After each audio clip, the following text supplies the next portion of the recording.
هلو گایز، چطورید؟ نوب سگم و در خدمتتونم. این دور میخوام نوب سگ باشم پلاس به علاوه یک کمپر خیلی سگ. اوکی، بریم یه سری کوچولو موچولو لود کنیم. اینجا در رو میبندیم، میبینی کمپری چه حالی میده. نالکونش. بله، اینجوری دیگه صدا مداشو در میاریم و اولین کی رو میگیریم به راحتی. باز یه خورده لوت میکنیم چون اول بازی بود. لوت تموم شد، کیلت تو هم اینجوری میگیریم. ای جانم، بله به همین راحتی. بچه من هنوز با نینجا نتونستم خودش درست کار کنم، نمیدونم چی کار کنم. اینجا گفتم که یه یار دیگه هم داره، بذار کمپر بازی در بیارم، کمپر سگ بازی. ولی دیدم نه داد کسی نیست. گفتم برم رو ساختمون اونور، شاید اونور قایم شده باشه. رفتم اونور، دیدم کسی نیست. گفتم اوکی بی خیال، میرم لای این بوت موتا قایم میشم، چون این دوره قرار بود ما کمپر سگ باشیم. میبینی که بوق هم دارن میزنن. این دوره ما هر چی کمپر سگ بدیم دیدیم فایده نداره.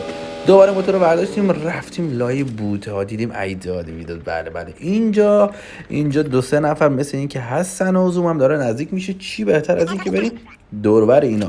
یه خورده اسنایپر برداشتم، M21 اینور رو نگاه کردم، اینور رو نگاه کردم، دیدم هیچ کی نیست. البته این گلای بابونه داشت مزاحم میشد. خلاص تا اینکه دیدم یکی از، گفتم برم نزدیک شم، این چپتره رو بردارم برم بالا. همین که نزدیک شدم دیدم ای داد ویداد پدر سگ. اومدم زدم، دیدم یارش هست دیگه. به خودم اومدم و زد، ما رو ناکاوت کرد. و ولی رفیق با مرام، رفیق بی کلک. یارو ببین آقا، دمش گرم، خدایی اومد اینجا من رو نجات داد. هرچند که من در ادامه نوب سگ بازی در میارم. اینجاش من خیلی استرس گرفته بودم، فکر کردم این دونمون براش نمونده و دوتاشو زد ناکار کرد و منم ریوایف کرد. منم گفتم که حالا که اینجوره، سه تا از یارام هستن، دو تا از یارام خودم هم سه تا، میپرم همینجا. نگو که این اسکولا رفته بودم به جنگ یه اسکواد 4 نفره و اینجا ببینید ستون من اینجا پرید پایین و اینجا بود که به چخ رفت، به گا رفت اینجا. منم دوباره اومدم این خورده لوت موت کردم و دیدم ای وای زدنش، یه اسکواد 4 نفره ریختن سرش.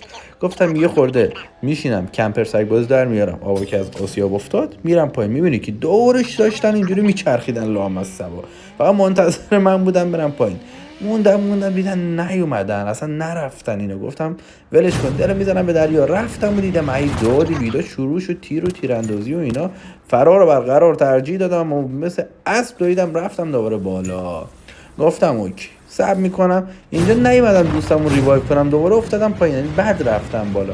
خلاص این دوتا داشتن همون میزدن که من رفتم رو کله یکیشون، به جای بدبخت رفیق رو ریوایو کنم دادم دنبال اینو بکشم که رفیق منم مرد. من شدم تک و تنها تو این گیم. حالا این جانب یه نوبیم که فقط داره لوت میکنه دیگه. گفتم برم بالا، اسنایپر بردارم، چپتره داشت دود میومد بزنم ناکاوتش کنن، ولی کسی توش نبود. اسنایپر برداشتم این ور دیدم ای داد ویدان آقا کلک کجا بودی؟ و این سومی شاتگانش کرد. شاتگان چیه؟ اسنایپش کردم تموم شد رفت. گفتم میپرم پایین، چیزی دیگه نمونده. نگو که دو نفر کمین کرده بودن اینجا برای منم با این چپتره رفتم بالا سرشون، پریدم پشت ساختمون. خلاص گفتم میپرم اینجا، چون با نینجا تازه کار کردم و هنوز نوب سگم اینجا نتونستن قایم بشن و زدن منو خاک یکسان کردن، گاییدمتون.